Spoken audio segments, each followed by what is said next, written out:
વૃદ્ધાઓને રિક્ષામાં લૂંટતી ગેંગને 3 મહિલા સહિત 5ને પકડી પાડતી સુરત શહેર ક્રાઇમ બ્રાન્ચની ટીમે બાતમીના આધારે માન દરવાજા બંબા ગેટ પાસેથી મોહમ્મદ અસફાફ ઉર્ફે ગોલ્ડન મોહમ્મદ અબ્બાસ શેખ ઉંમર વર્ષ 32 રહેઠાણ સંજયનગર નવા કમેલા, મહેમૂદ રજાક શેખ ઉંમર વર્ષ 30 રહેઠાણ માન દરવાજા, અસ્મા હુસૈન પઠાણ ઉંમર વર્ષ 38 રહેઠાણ માન દરવાજા, મેમુના રજાક શેખ ઉંમર વર્ષ 58 રહેઠાણ માન દરવાજા અને સલમા અહેમદ અંસારી ઉંમર વર્ષ 40 રહેઠાણ માન દરવાજાને પકડી પાડ્યા હતા.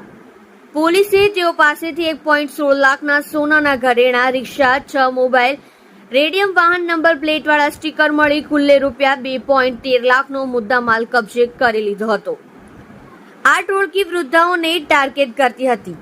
એકલી જતી વૃદ્ધાઓને એક રિક્ષામાં બેસાડી ડરાવી ધમકાવી તેઓના ઘરેણા તફડાવી કે લૂંટી લેવામાં ગેંગ માહિર છે. ગેંગમાં મહિલાઓને રાખવાથી સરળતાથી વૃદ્ધાઓને અંજામ આપી શકાય છે તેવી ઘટનાઓ તેની મોડસ ઓપરેન્ડી હતી.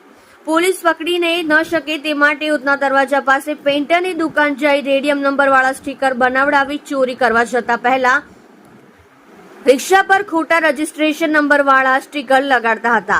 આ ગેંગની નૂરી ફિરોઝ શેખ અને તમન્ના ઉર્ફે કાલુ ભાભી વોન્ટેડ છે. પોલીસ પૂછપરછમાં શહેરના 7 ગુનાના ભેદ ઉકેલાઈ ગયા છે. જોડાઈ રહો સત્યની શરૂઆત ન્યૂઝ ચેનલ સાથે અને જુઓ તાજા સમાચાર.